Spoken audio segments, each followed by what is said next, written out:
You might have heard mutual fund sahi hai, mutual fund sahi hai, but do you really feel mutual fund sahi hai? And if you do, how much money can you invest in a mutual fund? For example, if you have 20 lakhs and I ask you to invest that money in a fixed deposit, you would do that because you feel there is almost no risk there. Can you invest the same amount of money in a mutual fund? By the end of this video, you will know everything about mutual funds. And I think you will never have to watch another video again related to mutual funds. In this video, I will teach you how to choose the right fund, and I'll also show you live how to invest in a mutual fund. This is day 3 of Investing 101 series. If you have not watched day 2 of this series, please watch it here. In that video, we talked about all the investment options ranging from debt, equity, real estate, cryptocurrencies and gold. We talked extensively about the risks in each investment option and the reward that you can get along with all the benefits. Please watch out that video and then come back to this video. In this video, we will majorly talk about these 5 things. We'll first understand what are mutual funds. Then we will understand what are different types of mutual funds ranging from index funds to actively managed funds. Then we'll understand what are the benefits and risks of investing in mutual fund. Then we'll understand how to choose the right fund. And then I'll show you live how to invest in a mutual fund. I'll also show you my recommendation and the fund which is my favorite. I have invested a lot of money in that. Let's start with what are mutual funds. Let me explain that with an example. Let's say you have a friend who knows everything about stock market and debt and gold and in fact almost all the investment options. And he is generally very updated with what's happening in the market. Now, if he knows everything about the market and if he invests his money, there's a higher probability that the return will be more. And let's say you don't know anything about the market, but you want to invest your money. What will you do? You will just go to your friend and you will ask him if he can do it on your behalf. And let's say you both decide that you will pay him 10k every month to invest and he will invest that money in the market and then he'll give you the profit that he gets from the market. Now, since he is doing so much work for you, obviously he deserves something. So he says, I would take some commission if I invest money on your behalf. And you agree to it. Let's say he says, if you give me 10,000, I will invest 9,999 rupees, but I'll take 1 rupee as commission.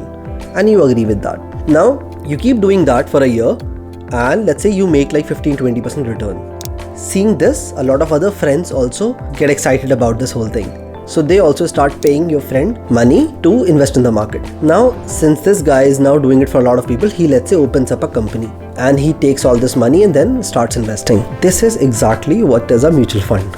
Your friend is a portfolio manager who is basically managing the portfolios. And the company he has created, that is called AMC, that is called Asset Management Company. Examples of AMCs are HDFC, Motilal Oswal, Navi, ICICI. All these firms have an asset management company and they take money from people and invest it on their behalf. And the commission this friend is charging, that is called as an expense ratio. If you buy any mutual fund, always check the expense ratio. That is the commission that company is charging to invest your money in the market and the money that you're paying him every single month. In this example, you are paying 10k every month to your friend. That is called SIP, Systematic Investment Plan. And now let's say in the month of January, you receive bonus, let's say 1 lakh, 2 lakh, and you want to invest all this money in one go. This is called lump sum. If you invest a lot of money in just one shot, that is called lump sum. I hope this might have clarified you all the jargons that you have been hearing about mutual funds. Now let's extend this example a bit further. In this first example, you were paying 10k every month and he was investing your money on your behalf. Now let's say you go to your friend, this investor friend of yours, and you say, listen, I want very less risk, but it's okay if I get less growth. I have no problem with that. But another guy who goes to this friend says, I want high risk, but I really want high reward. So what will this investor friend of yours do? Now this guy creates 2 buckets. He picks stocks that are very safe for you. So you have now low risk and similarly low return. But for the other person who wants higher return, he picks some riskier stocks for him. So he creates 2 buckets. These are basically actively managed mutual funds. And this is all that you see if you go to any AMC's website. You would see thousands of mutual funds. These are again just different flavors they have created. For example, let's say you're bullish on infrastructure, so there would be an infrastructure fund. If you're bullish on pharmaceutical, there would be a fund on pharmaceutical. If you want to invest in small caps, there would be a fund on small caps. And there are funds like that. Literally thousands of funds like that. Now, if I am talking about actively managed mutual funds, there must be something called as passively managed mutual funds.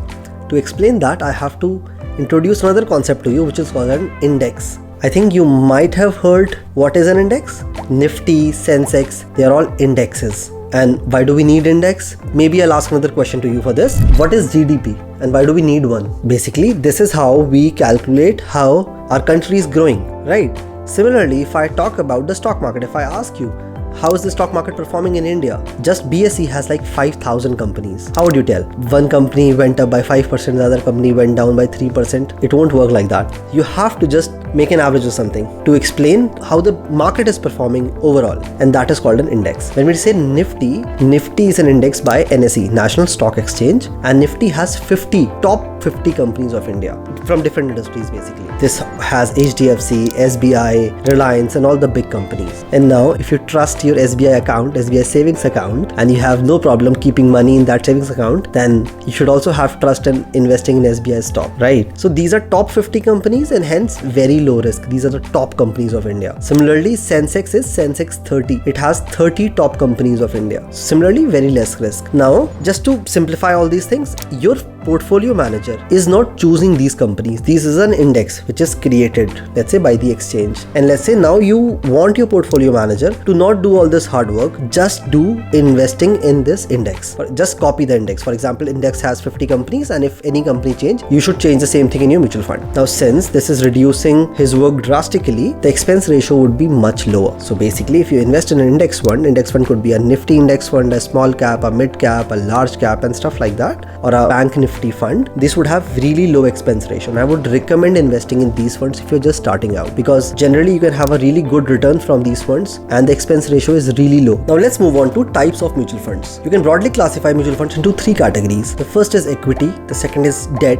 the third is hybrid. If I talk about equity, the first option that you have here is ELSS, which is equity linked saving scheme. This is also called as a tax saving fund. If you invest in this fund, your money is locked in for 3 years, but you get tax benefits. This is under section 80C, which is maximum 1.5 lakhs. And if you are a salaried employee, I would highly recommend you to invest the complete 1.5 lakh in an ELSS fund. You will thank me 5 years down the line by the growth that you see. Now, the second option that you have here is an index fund. As I mentioned before, an index fund just copies the index, which basically means, let's say you invest in Navi Nifty 50 index fund. That basically means that it just copies Nifty 50. So you will get a really high return because index performs really well and the expense ratio is really low in an index fund. So there's a really high probability that you'll make a lot of money out of this. And I would highly recommend you, if you are a new investor, in fact not even a new investor, if you are a really old investor as well, even then keep a lot of money in index fund. ELSS for tax saving, index fund for growth. Now the third option that you have here is actively managed mutual funds. Under actively managed, you have a lot of options, literally thousands of options. If I broadly talk about it, you have large cap mutual fund, mid cap mutual fund, small cap mutual fund, thematic mutual fund, and thousands of more options. I can make a separate video to explain you all those funds as well. Now, if I talk about second category that we have here is debt. Now, I've mentioned about debt in day 2 of this series, where you can invest in government bonds and corporate bonds. You can also invest in those bonds through a mutual fund. So obviously, if you're investing in bonds, there's a really low risk and hence there's low return as well. So if you want to invest in a debt-based mutual fund, your risk would be low, but your return would also be low. And you have multiple options here as well. And then imagine, as I said, debt has low risk, equity has more risk. What if someone wants something in the middle? That is called as a hybrid fund, where your money would be invested in both debt funds as well and equity-based funds as well in some ratio, and you have multiple options there as well. That is basically a balance of these two, and you can broadly classify all the funds in this way. Now, when you go to literally any AMC website and you see thousands of funds, don't get confused. It boils down to this. They majorly classifying all the funds in these buckets, but they make so many options to extract more money from people. So don't get confused with that. It boils down to these options as well. Just imagine if you want to invest your money, and if you know about it, think in this manner. You want to invest in large caps, small caps, mid caps, index fund, ELSS funds, and based on that, pick some fund from any AMC. It makes your life so much easier. Now let's move on to chapter 3,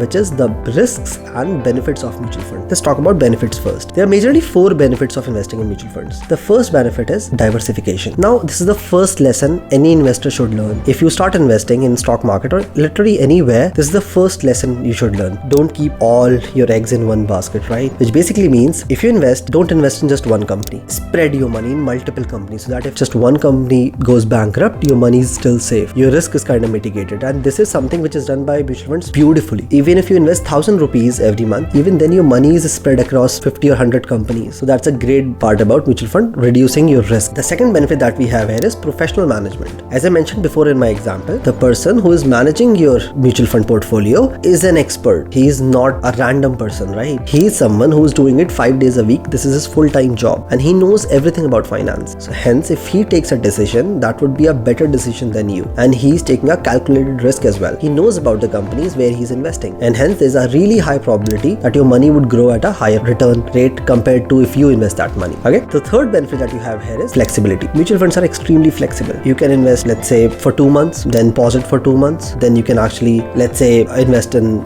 lump sum, invest like 1 lakh, and then you can change it. You have all these options available if you invest in mutual funds. The fourth option is liquidity. It's extremely liquid. You can withdraw money literally right now. If you invest in any mutual fund, if you click on withdraw, within 2 days your money would be withdrawn. If you invest 500 rupees, that's possible. 1,000 possible, 5,000 possible. Anytime you can withdraw, it's possible. Everything is possible. So it's like very liquid if in terms of investment. Now let's talk about the risks. And here the first thing I would say is mutual fund Sahi hai. Because if you invest even in the worst mutual fund, the worst literally, there are thousands of options available, and let's say you choose the worst mutual fund, even then the chances of you incurring a loss is almost negligible. And don't trust me on this. Go to Grow, choose funds randomly and check their 5 years return, 10 years return, or let's say 20 years return. Don't check 1 year, 3 year returns. It makes no sense, to be honest, if you invest in mutual funds and check 1 year, 3 year returns. See it yourself and you will see that almost all the funds beat FD. Almost all the funds. Go to any equity fund, literally choose any fund and you will see there's really less risk. And I've explained this in the past as well. If you have confidence, you will invest a lot of money and hence you will make a lot of money. If you don't have confidence, you will invest very less money. For example, let's say you have 50 lakhs in your account, but you don't trust mutual funds. You just saw some video like this and you start investing some amount. Let's say you have 50 lakhs in your account, but you invested just 1 lakh in mutual fund and you got 100% return. How much money have you made? Just 1 lakh. But let's say you have trust, you have conviction and you invest, and only then you will be able to invest more money. And let's say you invest 25 lakhs. You just made 10% on this. How much money have you made? 2.5 lakhs. You really have to understand it is not a percentage game. It is about how much money you are making. And hence first build trust and confidence and then invest more money. Okay. But if I really have to talk about risks, there could be a risk where let's say the AMC is just focusing on commission. They're not focusing on growth. That could be one risk, but again, not a bigger risk. There could be a risk where the AMC is just focusing to build its brand. Let's say they have a brand and they want to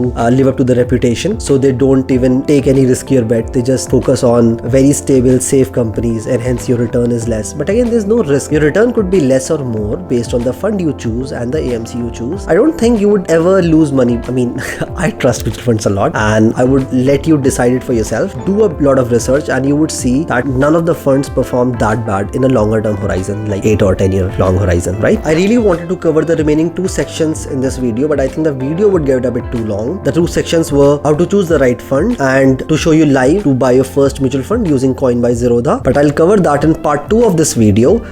Please subscribe to the channel if you found this informative and if you want to receive the notification when I upload the part 2 of this video. Until then, keep investing in your dreams. Thank you.